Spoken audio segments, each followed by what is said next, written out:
Well, welcome to this third Curiosity Corner Lab, a safe place to play and explore life.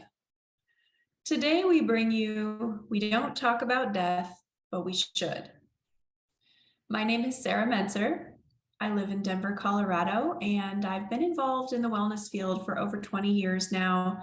All kinds of areas from personal training to massage to gerontology. And I'm very happy to be here with you all today. And this is Chris Lucerne. Thanks, Sarah. I'm Chris Lucerne. I live in San Antonio, Texas.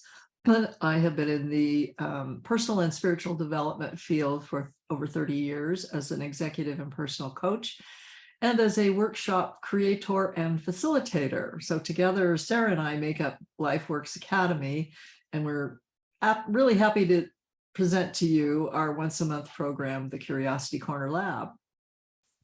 Yes, we are. Thank you very much for joining us. We're excited to be here. We're excited to create this specific space tonight to explore and talk about death and life and kind of the intersection of those two.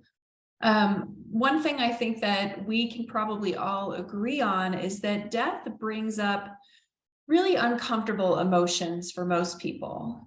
The type of emotions that we usually try to avoid. Why we stuff and shove so many things away is because we don't want to feel those emotions.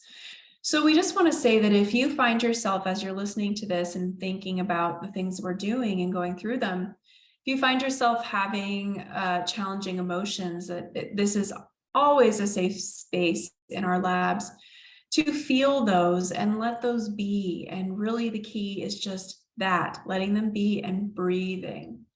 I like to say, greet them, oh, there you are, sadness. How you doing?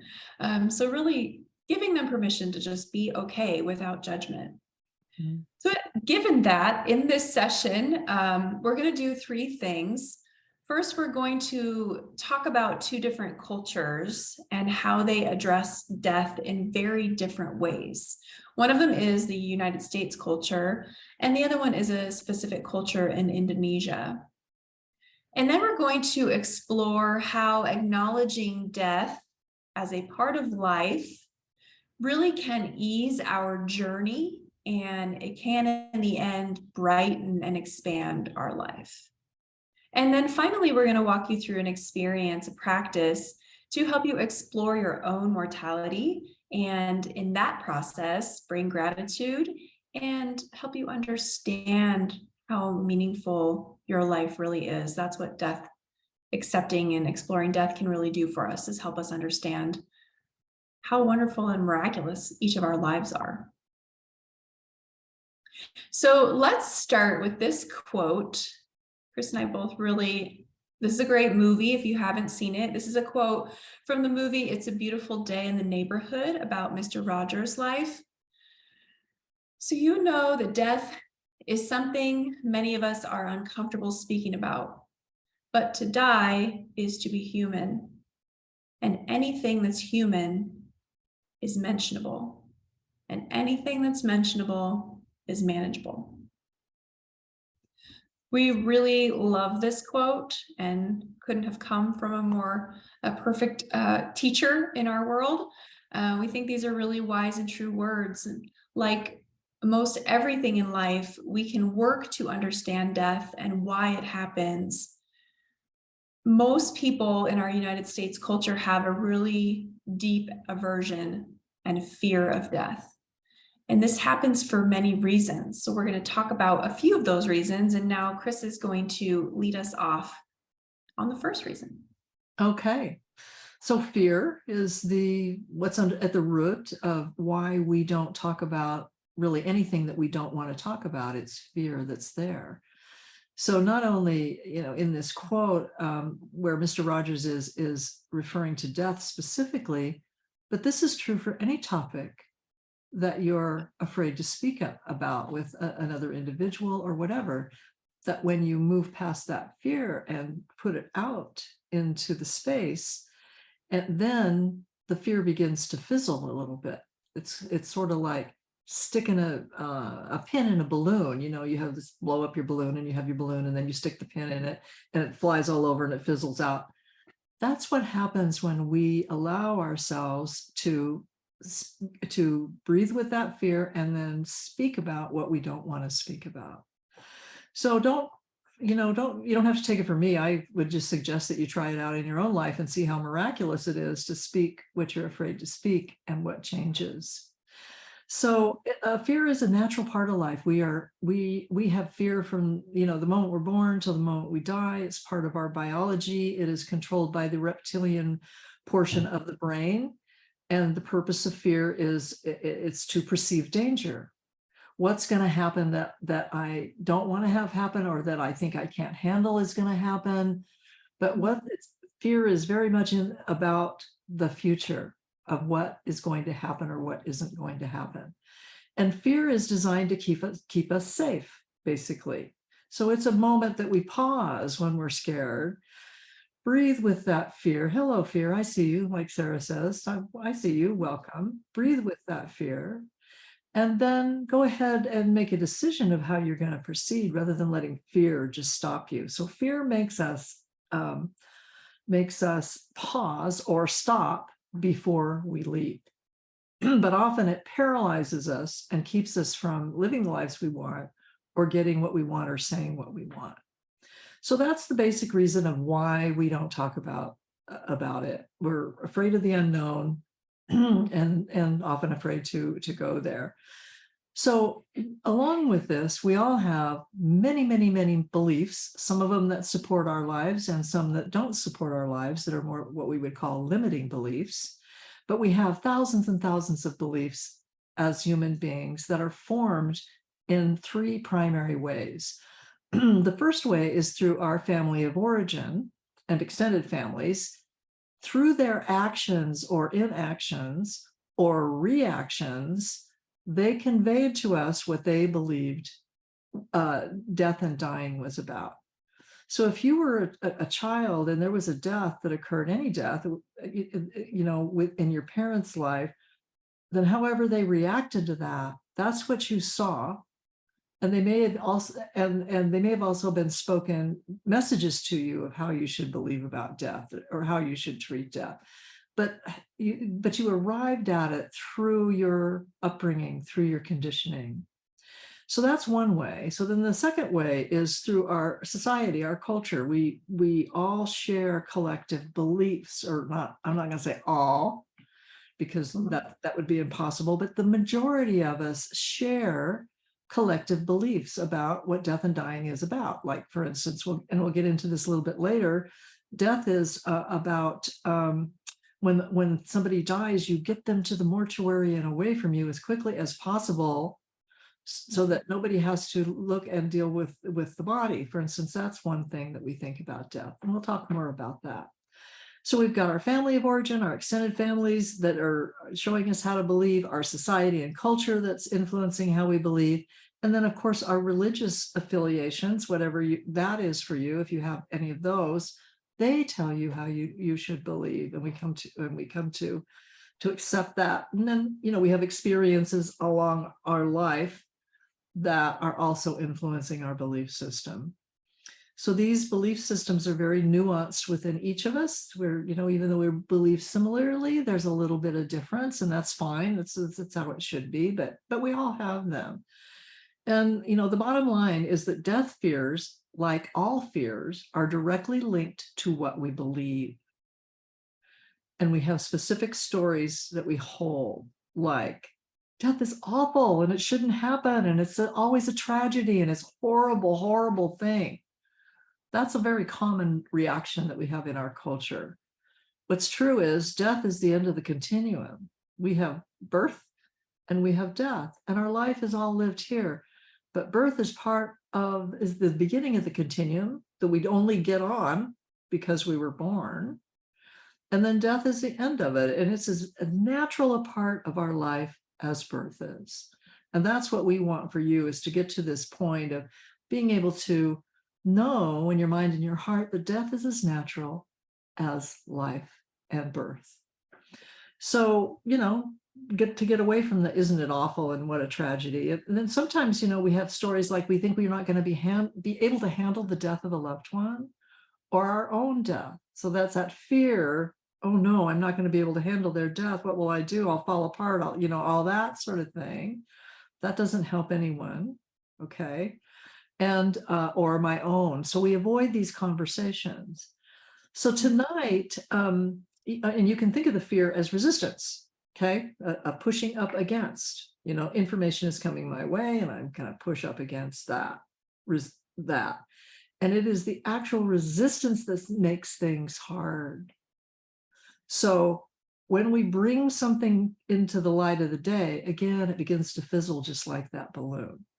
But if we keep like this, then that energy stays inside of us. So that's what we're doing now, is we're bringing it into the light of day, and we applaud your courage in being here tonight and exploring this with us. And we'll do this in as lighthearted way as we can as our first dive in. But, there's some influencing factors about how we think about death in the cultures, and Sarah mentioned them earlier.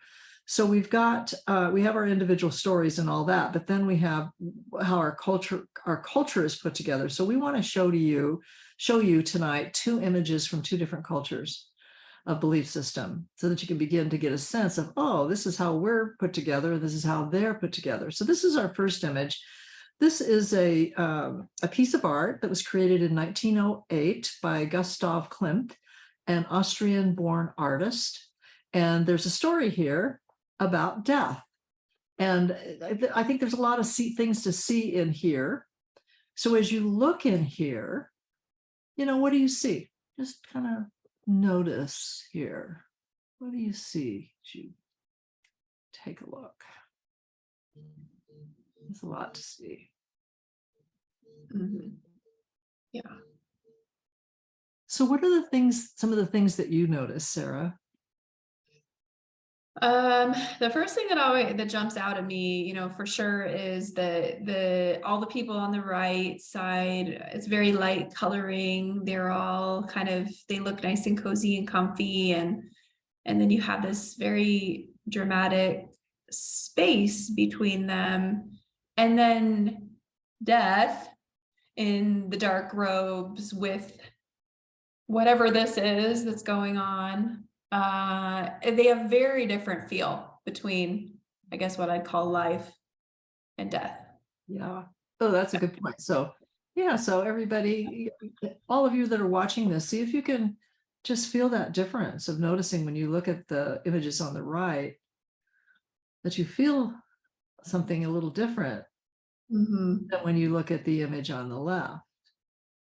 And I don't know what's in his hand either. It looks like a mallet or something like that, but it's it feels to me like I'm over here waiting for you and I'm going to get you, and they're just like peacefully over there, all snuggled in and doing whatever they're doing, but they're in some ways, I would just say they're kind of blind to, or ignoring, or not even understanding that death is over there. And, to be fair here, death is always over there. This image may depict it in a way that isn't very enlivening to think about. Okay. But we all know that we could die at any given moment or any given day, not wake up tomorrow. Get hit by a bus, get whatever, we know that death really is always here. Okay. Yes. Yeah. But not necessarily in the way that this picture depicts it. So, no, I think too that, like to speak to what you said, Chris, they all have their eyes closed, except for, I think, there's one girl on the side closest to death that's kind of tucked under in there, that it almost looks like she's making eye contact. I can't tell if her eyes are open. They look like they are. And the angle of death's head almost looks like he's looking right at her. But she still looks calm. Yeah. Which I don't know if you were seeing that actual image, whether anyone could be calm, but yeah. So if you look under the woman at the top of the image with the long dark hair, she's kind of right under her arm there, and you can see her face and her hands. Yeah. I think they look like they're open too. I think so. They look very different than everyone else's eyes. So Yeah, so So there's many images in here that aren't, that you have to kind of look at to see. yeah, there's a lot of faces actually hidden where you don't see the whole body, but you see just the face. And I notice, it's really a really wide variety of ages, Mhm.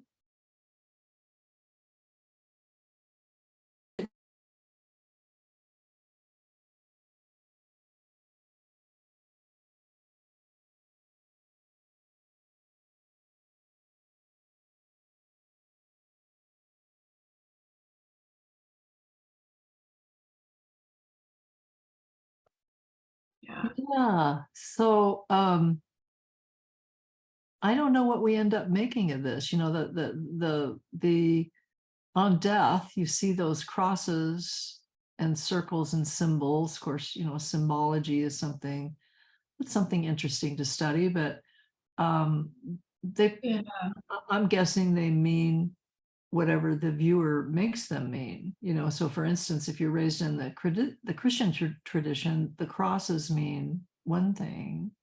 Mhm. If you're raised in the Jewish tradition, they mean another thing. So it's a lot of, again, that goes back to that belief system. I believe that the cross means this, and so that's what, and how it's connected to death means that, and this is how I put it together, and that's the way that I believe, you know. But if you're in another situation where it's not this, where say the Jewish tradition, I believe that the cross means this and this means that, and and I believe that.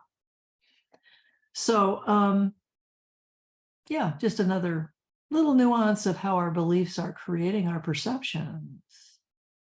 I think one thing too to point out really is we talked about this a little in the beginning, but the distance. I mean, everyone in the right side is all stacked on top of each other, and then there's this very big space Mhm. between, which in my mind, in our society is like that's how it is. Like death isn't, there's a curtain there that we can't see in this painting. It's like, yeah, Yeah, don't look at the man behind the curtain. yeah, yeah. So kind of, what we might take from this is the idea that we close our eyes to death. Yeah. We don't want to know, and we keep it at a distance, or on some level think that it won't happen to us. Logically, we all know that it will, but somehow, and especially when you're younger, it's like that's like eons away. When you get older, as I've gotten older, and it's gotten closer, I'm much more aware, and it's much more a part of my everyday world. And since Sarah and I teach the class A Year to Live, A Sacred Journey into Life and Death, of course, we're focusing on this topic a lot for over a year to help people get to this place of peace and normalizing it and making it part of your everyday life, because it is, and because it is normal and natural. Mhm. So so that's kind of what we could take away from that. And maybe you at home are taking away something else, and that's great. We'd love to hear it. If you care to send us an email, where we'd love to hear your take. But let's look at another culture. So this is Tanah Toraja. It's an Indonesian culture, and they view life in a very different way. They view death as a continuation of life, and they have lavish ceremonies to commemorate the transition from living in an earthly body. So we have our funerals, but theirs are different. You can see that they have their corpses out in public. Okay. So on first blush, we're probably all cringing, all right, with the idea of seeing that and what's wrong with these people that they would do that. Well, again, this is how they were raised. This is how they do it. This is what they've come to believe. It doesn't make what they're doing wrong. It makes their culture different than ours and their beliefs different than ours. So if you grew up in Tanah Toraja, you would be accustomed to seeing the bodies of deceased village members in many stages, like with skin on, with clothing on, or as a skeleton. And the whole village is involved in each person's funeral. So from the very young age, children have frequent encounters with death and are role modeled a level of comfort and normality with death, because they're not sweeping the body away, and that they're participating with it.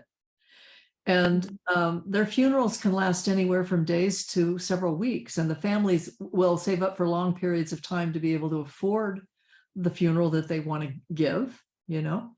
And in the meantime, they refer to the people as people who are sick or the one who is asleep. They have bedrooms, they're laid in special rooms in their house, they're symbolically fed, they're cared for, they're taken out in the world. They remain a part of the family. And then I don't know how they think of it after the funeral, but this transition is a gradual one that happens. So they're very much still part of their relatives' lives. It's a social kind of approach to dying, to death, and what happens right after. So just take a look at this and see those three images there, and just think about yourself and you know, how would your feelings and fears and relationship to death and dying be different if your experience looked more like this? If this were your normal experience, you know, how would your feelings, fears, and relationship to death be? Well, I can say for me, I think it would be very different. I mean, the one thing that I noticed right away between the art image and these images, you know, there is no space, that dark space between, and the different colors and the different clothing between the living and the dead. And in here, it's like they're holding them, you know, they are, I mean, while they don't represent, I guess in some way they represent death. You know, we usually use skeletons to represent that. There's no space there. Like, it's just part of their life. It's part of their life, I think. Yeah. Yeah, part of their life. And again, as I said a little bit earlier, in our Anglo culture, we keep things at arm's length. You know, the mortuary comes quickly to take the body away and out the back door. So what Yes. does that mean? You know, what does that mean practically to the people who are experiencing the death of a loved one? Yeah, well, it means get it out, you know, like it's once their spirit is gone, the body is, there's no use, you know. Maybe it's even this sense of like it's bad, or it's, we don't want it in our living space anymore. We want it gone. We want it out of sight, which I think, you know, really robs people of the body is still a symbol of that person. And even though they're not inhabiting it anymore, um, we need time. We need time to grieve and process. And I think having, you know, I don't know that I want to live just like these guys do, but I think having a little more time to grieve the loss with that physical symbol of that person nearby could be really, it could be really helpful, rather than it all just going into our heads, you know, and brushing it away and hiding our emotions. And Yeah. Yeah, I know. When my mom died, she was on life support for a week before we took her off of that, and there were a number of us there. I was there, my two sisters were there, and my brother and my stepdad. We were in the room, and it was, we knew, you know, we all went in there. We knew what we were going to do. We did that. We watched, you know, her flatline and die, and of course, we're all very upset. Of course, we will, you know, you are when somebody you love dies, and that happened. But I know, you know, in retrospect, I noticed that after it happened, we just really quickly got out of the room. And the hospital staff said, you know, you can stay with her if you longer if you want, because I think it just didn't occur to us that we could do that, you know. But there was just something about it that we didn't want to, because she wasn't there. You know, she, the animated, who she was in the body animated, she wasn't there. I think that that's part of it. So there was just like this jangle, and it was really valuable to be there with her and her body when she died. And I wouldn't have wanted that not to have happened. no, I can share also that my mother-in-law passed away just a few months ago, and she got to go home. She got to go home on palliative care, which was amazing. And really, she was very happy, as much as cognizant as she was, which was not a lot. But her whole family was there. It did look like that with her body being alive, it was very social like this. And she died in the nighttime, and all the siblings were in their own homes, and they all got to come see her body before it left, except for my husband, because he didn't get the call. He was sleeping and didn't pick it up. And about an hour later, he got it and picked it up and called, and they said, "Oh, she's already gone." Like they came, at 2 a.m. and took her body, and he was really upset. And I think like we just didn't know that it didn't have to go that way. Yeah. And they could have kept her there. I mean, some traditions do that a little bit better than our United States culture, but he could have really used that time to get all the way there and be with her body, and uh, use it as a time to process and be with his family there with her too, Yeah. before she was gone, really, before the symbol of her was gone too. Yeah. Yeah. Yeah. So yeah, it's unfortunate, and I know one of the things that Sarah and I have learned as we have been teaching our Year to Live course, because we bring in some experts on certain topics, like a funeral director and people who work on end of life documents and that sort of thing. And we've learned that it doesn't have to go that way, that we have so many more options of what can happen for us, but most of us just don't know the options, you know, what can happen for the Exactly. family, that's best for the family, what can happen with the body, all of it. There's way more than how we typically think. So yeah, and then it's what you just said, Sarah, about it being more of a social thing with Mike's family all being there with her while she was alive. And I Mhm. think that might be a common thing. Okay, but with this culture, Tana Taraja, it continues to be a social thing after death, Yeah, where we are more in the medicalized paradigm for of sure. keep the body alive at all costs, and that's the important thing, keep the body alive. Well, some of the most people don't want to be kept alive, and really having knowing the options available to you, which are more than often an attorney is even going to tell you, knowing what you could do, then you have some options about what you do, so that keep the body alive isn't the only choice. So Yes. they have a very social um, way of looking at it. We have a medicalized view of death. And so, just want to open up your thinking here and let you know that you have more options than what might meet the eye. So, and again, it's like what Mr. Rogers says, it's like anything human is mentionable, and Mhm. anything mentionable is manageable. So when we can talk about death and talk about our preferences and really what we want and get some things put in order for ourselves, well, quite a few things happen. We get more peaceful because things are complete. And we also, through the exploration, just open more widely to the importance and preciousness of life. So the exploration it's worth it. And here's just a taste of it tonight that we give you. Yeah. Yeah. Well, thank you for all that. It's really interesting to think about. There's a saying about, fish didn't discover water because they're in it all the time.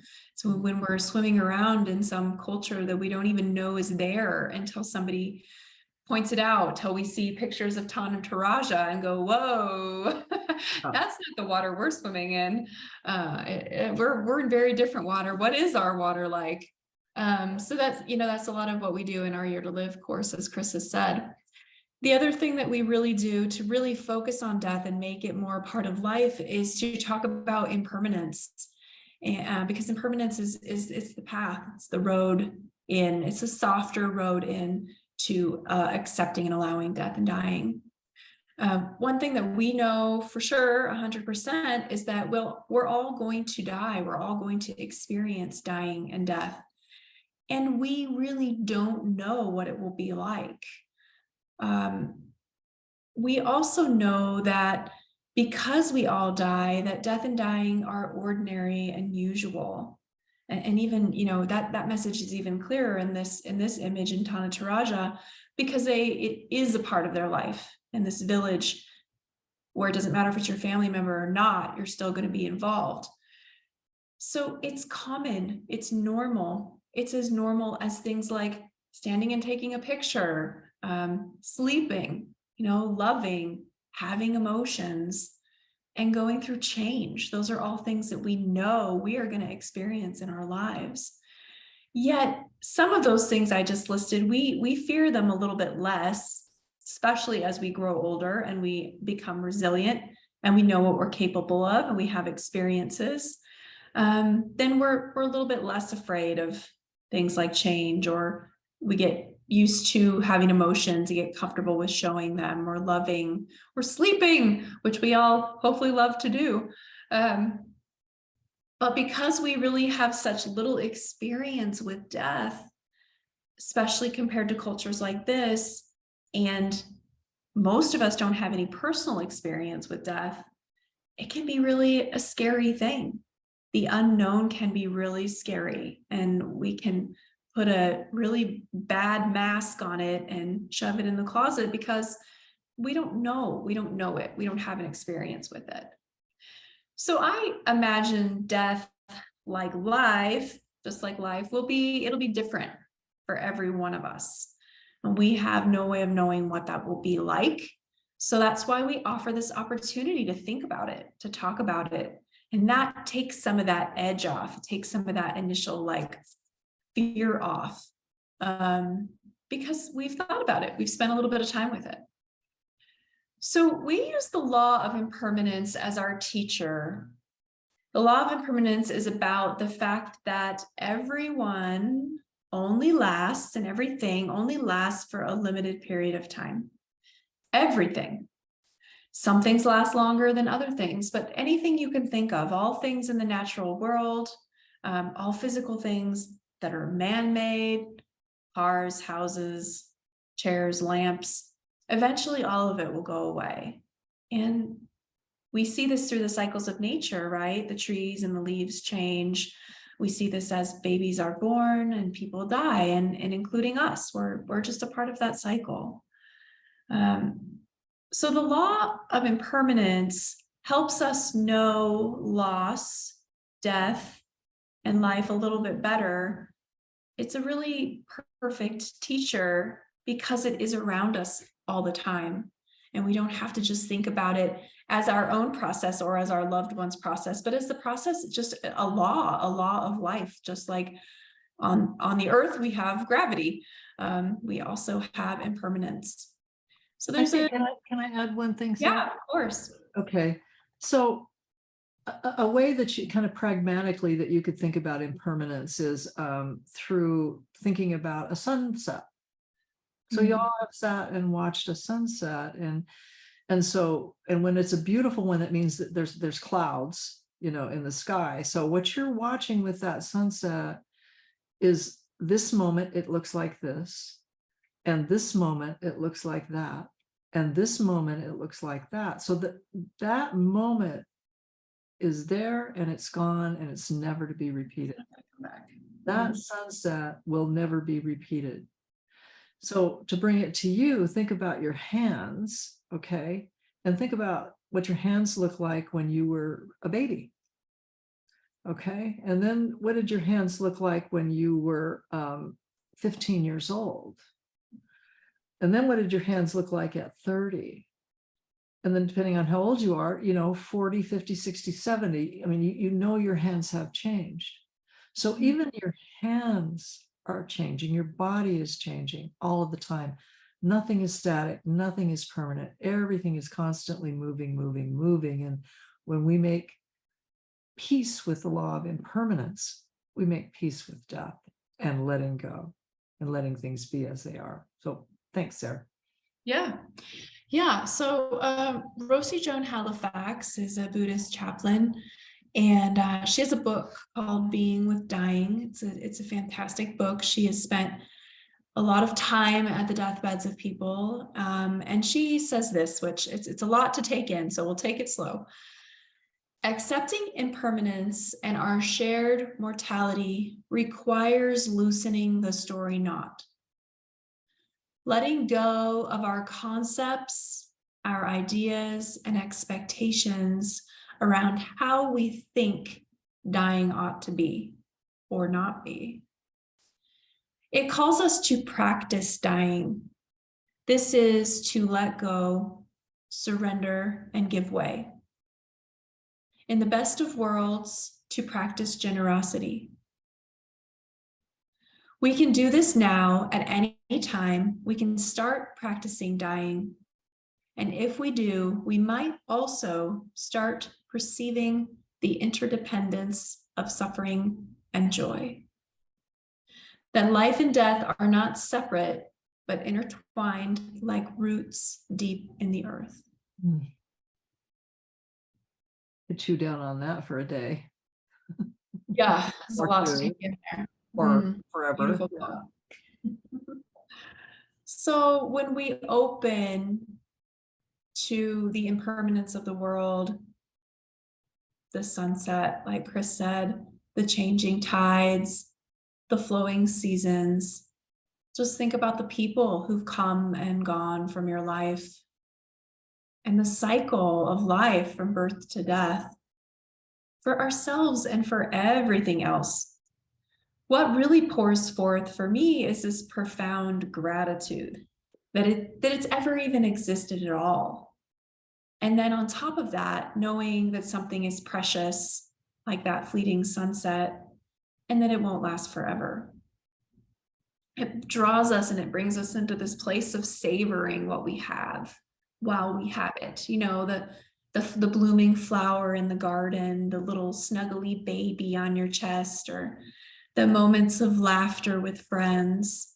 Hopefully we get to repeat those things, but we can take a moment to give gratitude that we had them at all, that they existed and we got to be there to experience them.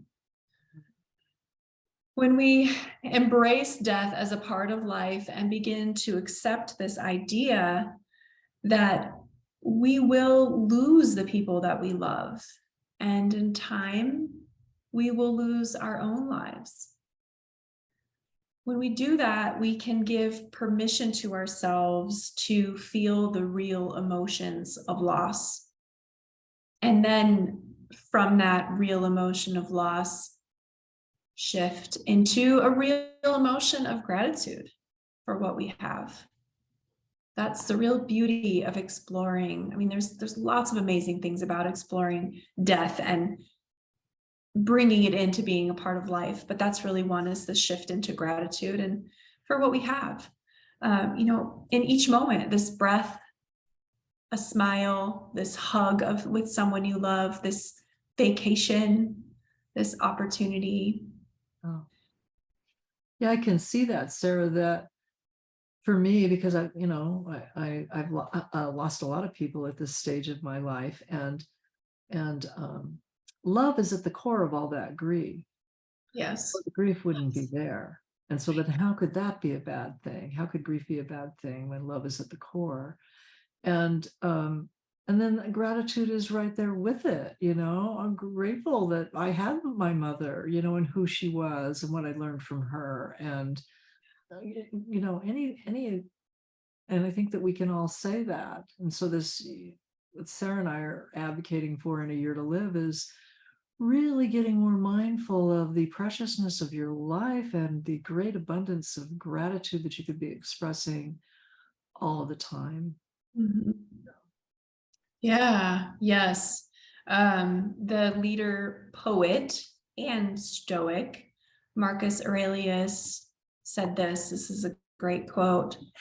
"It is not death that a man should fear, but rather he should fear never beginning to live." Yeah. Yeah. And that it's powerful, because what does it mean to really live? And I think we all, you know, could answer that to some extent, but I also think that most of us hold ourselves back from fully living, Yes, for because sure. we're so in the groove of of autopilot and habits, and I do this, I get up and I do this, and then I do that, and I do that, and then maybe I do something different every once in a while, but mostly it's pretty predictable of what I'm doing. And could there be way more to that, more to life than that? And yes, there could be. Yeah, and it's getting Yeah. past some of that fear, some of that those parts of our brain that were put in there to keep us safe, but also end up holding us back, which is tricky. It's a tricky balance. It is. And Yeah. then, sprinkle in your belief systems that say life should be this and life should be that, and you should be this and you should be that, and you shouldn't be this and you shouldn't be that. All of that has its limitations as well. Big web up there. Yeah. Well, I like this quote too, because it's a nice way to segue into the fact that there's many impermanence exercises, like the sunset observation is a good one that we like. But the Stoics and the Buddhists as well have developed many impermanence practices, and they're very simple and contemplative. And in all of them, the whole point is to weave us together with the fact that we're living and we're dying and we're part of this cycle, and we're part of this impermanent cycle that is part of everything. It's not we're here and we experience death and nothing else does. It's all one, and it's all intertwined, and it works together. So we have seen, as Chris has mentioned firsthand, that those who travel this journey with us in a year to live, a sacred journey into life and death, have profound shifts. And we've experienced it ourselves too, but we've heard them speak about their view of death changing, and spending a year focusing on it. And in turn, when we focus on death, we're focusing on life. So we want to give you tonight a practice and experience of something that we don't do this exact practice, but something that we do in this course to help you have a tool to use, so that you can take it forth. This is called it's called Carpe Diem, seize the day. And we have a series of tools on our website, which is lifeworksacademyllc.com. And then there's a tab at the top called Curiosity Corner. Curiosity Corner is where our blog lives. It's where we have probably 20 or so free tools of all different kinds. And then some of those are also on YouTube, where this video will be, you can listen to some meditations. This one is there as well, but I'm going to lead you through it here together on this video. So know that you can go back, you can do it again, you can listen to it, you can read the paper copy as well. So get yourself in a comfortable position if you're not already there. Stop this screen. Close your eyes. And again, this is an impermanence practice, but it's also a gratitude for life practice. So as you close your eyes and tune inward, turn inward, notice your breath. Let all the words and all the sounds and all the things in the space around you, imagine those just zooming away, leaving you in this peaceful space where you have fewer senses, which are great for our human world. But sometimes when we want to turn inward, we need to kind of shut off those senses so that we can sense inside. So feel your breath. Notice your lungs as you breathe in and out. Notice if you can feel the air on your upper lip as you breathe through your nose.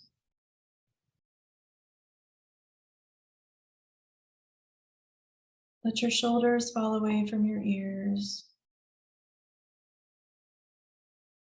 And I'd like you to imagine that today is the last day of your life.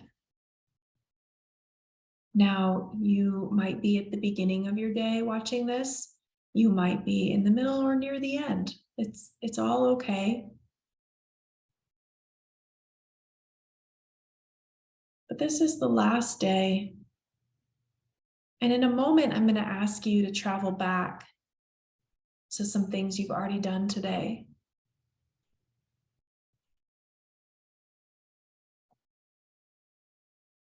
So if you go back in time to the beginning of your day and you pick one thing that happened, maybe it's getting out of bed and what you did immediately after. Maybe there's somebody there with you, and maybe there's not. But reflect on this event, replay it in your mind's eye, and you might be a visual person, so you might see what happened. If you're not, you might hear. If you're more auditory, or if you're more kinesthetic, you might just have a felt sense of what happened. They're all acceptable. It's what works for you. But going back to those first events of your day, ask yourself, if that was the last time whatever you did I show up how I would have liked to? And why?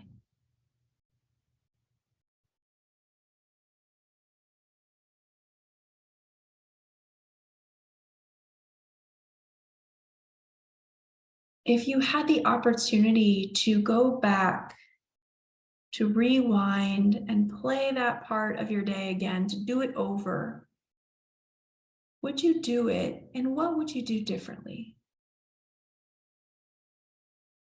Knowing that today is your last day on the earth.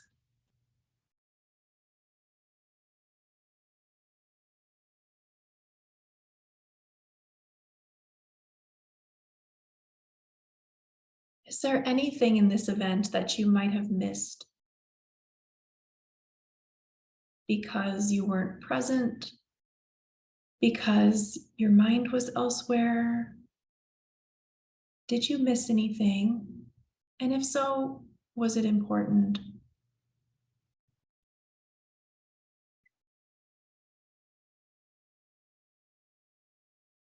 So take a couple more breaths present with this time of your day, and then let it fade and shift to another event of your day. If there's one where there's another human present or an animal, that's great.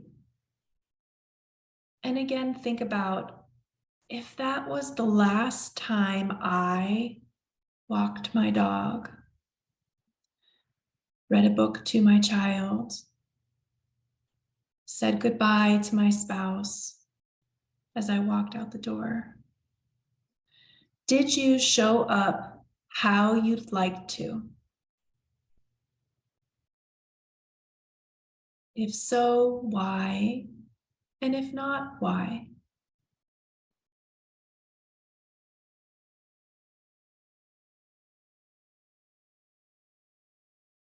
If you could go back and have the chance to do it again, what would you do differently?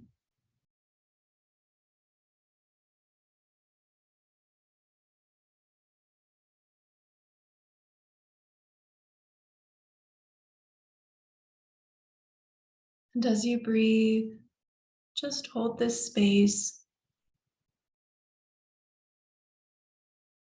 Depending on where you are in your day, you have some portion of your day remaining. Project yourself into the future. What do you know is going to happen later today? And since this hasn't happened yet, you do have the opportunity to show up just how you'd like to. So thinking about the future event, what if this was the last time that I fill in the blank?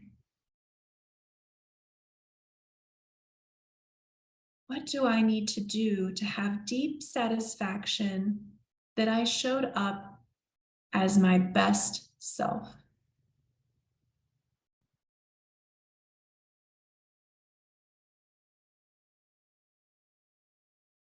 And why is it important for me to do that? Who or what is important to me so that I show up as my best self?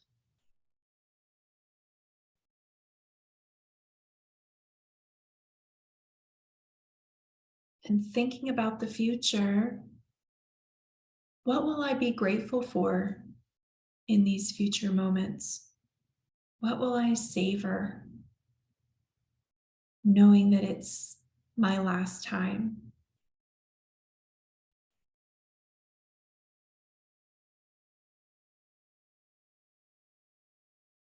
By seeing your life through a new perspective and discovering the value and perhaps the preciousness of your day to day existence, you can discover how you want to invest your time and your energy.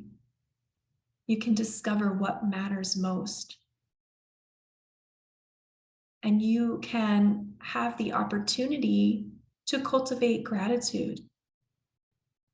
So, thinking back about what's already happened in your day, what are you grateful for? The smallest things sometimes are the most powerful.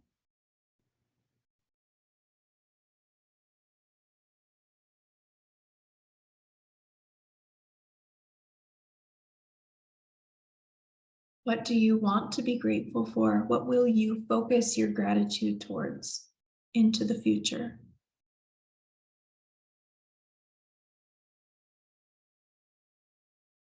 Breathing deeply and reflecting on what you're grateful for and the preciousness of life itself.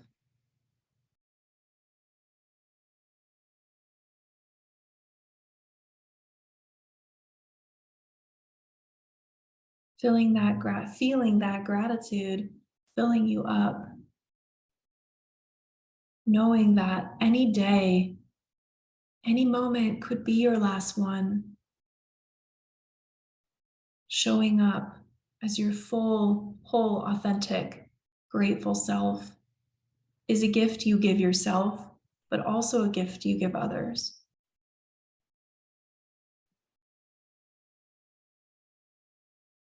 So take just a few more deep breaths.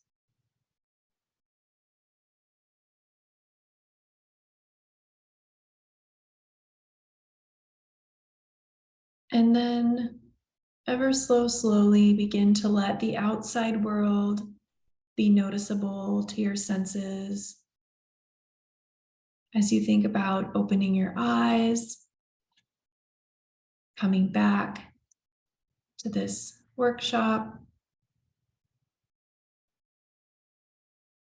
And then when you're ready, you will open your eyes and come on back. Take a moment to just ponder what this exercise was like for you. If you are a journaler, you can write about it or journal about it.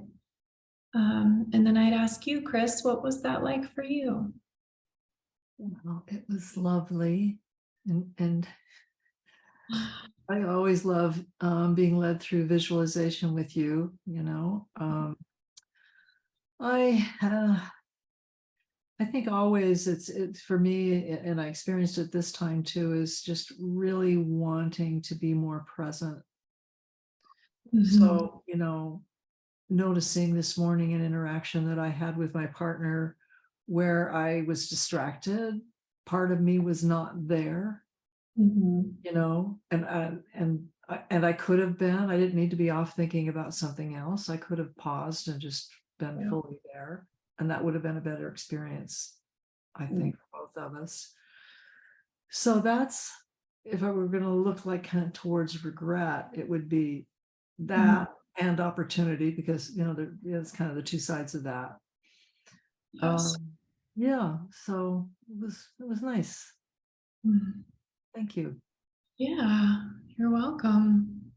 Yeah, I think being present is one that I always struggle with too, because we live in such a busy world that, I don't, it would be a really big challenge to try to show up fully present, not multitasking, even in our minds, in every moment of the day.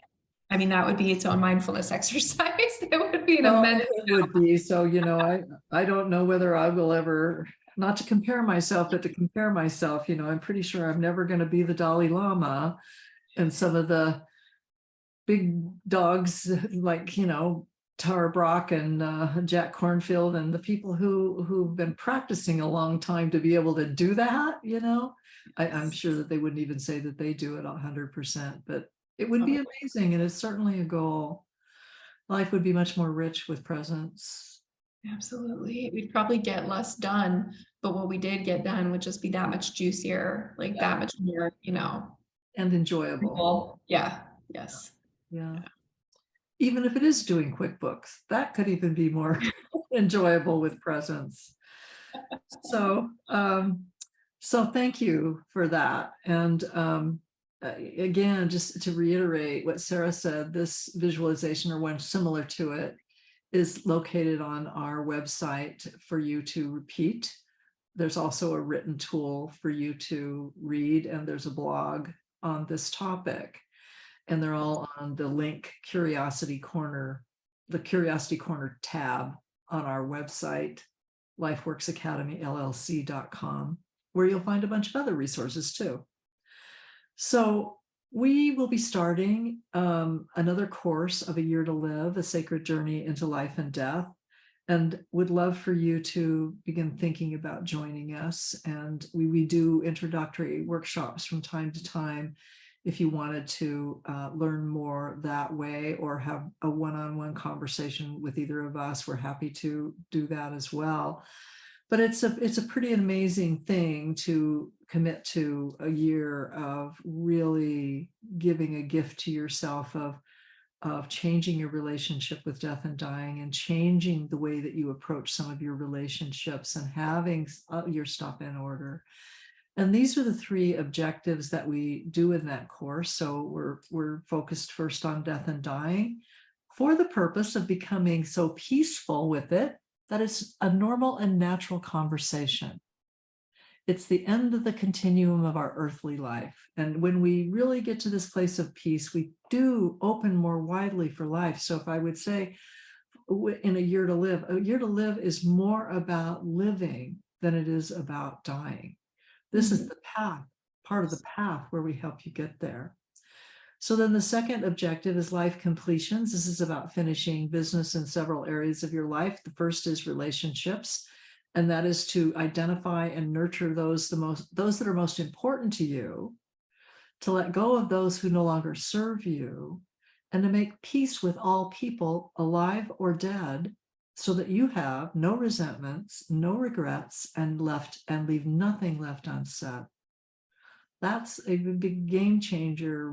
People who come to our course, the number one thing that is important to them, and to really people on their deathbeds, the number one thing is always going to be relationships. So that is a topic that we dive deep into. And then we dive into end of life details. So being mindful of the heavy and emotional task given to the person who is designated to handle your end of life, and or upon your death, your estate, and all of that.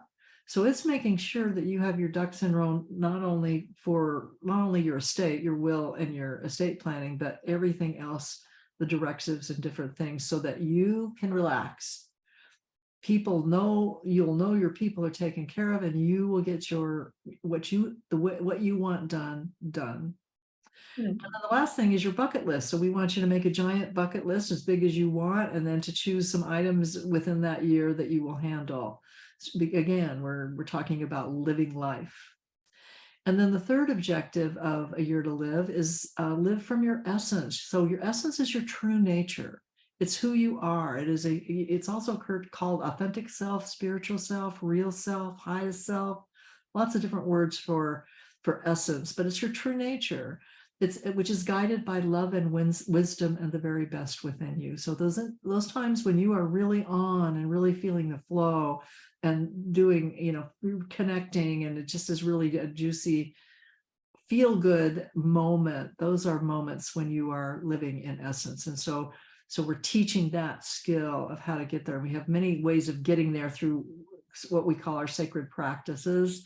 So they're practices that help you keep returning to essence, returning to essence. So that's our Year to Live program, and we'd love for you to consider it. Next, I want to talk again about Curiosity Corner Lab, which is what you're seeing today. So again, we do this every month. Beginning in April 2023, we are switching to Wednesdays. We'll have two time options for Wednesdays, one in morning and one in the evening, whatever works for you. We are going to begin a series called Inspired Aging. Take charge of the trajectory of your life as you grow older. So we have a course about this. It's a 9-week course that's also coming up, and it's fabulous. Also, I mean, you know, I guess we're sitting here bragging about how great our courses are, but honestly, they really are. So, but we want to do a series of inspired aging topics. And so we're starting this month, and the topic this month is compressed morbidity, which simply put means live long, die short. So it means not taking the slow decline down in your health. It means living healthily, vitally, and with a great deal of engagement for a long, long time, and then dying quickly. And there is science behind this. There are strategies behind this. There's all kinds of things that you can grab onto to help facilitate this for yourself, because it doesn't have to. I don't know what your beliefs are about what it means to age, but this is going to be a class where your beliefs get challenged so that you can make some choices for yourself. So it's a 90-minute program. It's on Zoom. Again, you can sign up on our website for that. And it's again on the Curiosity Corner page, and it's $20 for the 90-minute class. It's a time not only to come and learn, but it's a time to engage with people of like mind. So it's a lot of fun. You get to hear from a lot of people and share if you choose to. Also, that's always, you know, it's your choice whether you chime in or whether you don't chime in. But you can come and learn from others and just, I think, have a good time, or you can sign up to get the video later, and we give you it's not the exact same video because we're re-recording it to edit out all of the class interaction in order to help maintain their anonymity, the people who are in the class. But you'll get the gist of it like you did today. This is the edited version of the live class. So that's that. And so, you know, we want to thank you for playing with us today. And we hope that you found this interesting. We hope you found this useful. We hope you have something you can apply, because our life only changes because we take new act, because we either begin thinking differently or acting differently. That's how our life actually changes. So come join us at Curiosity Corner Lab at the end of the month. And in the meantime, we encourage you to be more mindful during your days so that you can savor this journey of life. And we thank you for being here. Yeah. Yes. Thank you all very much. We hope to see you soon.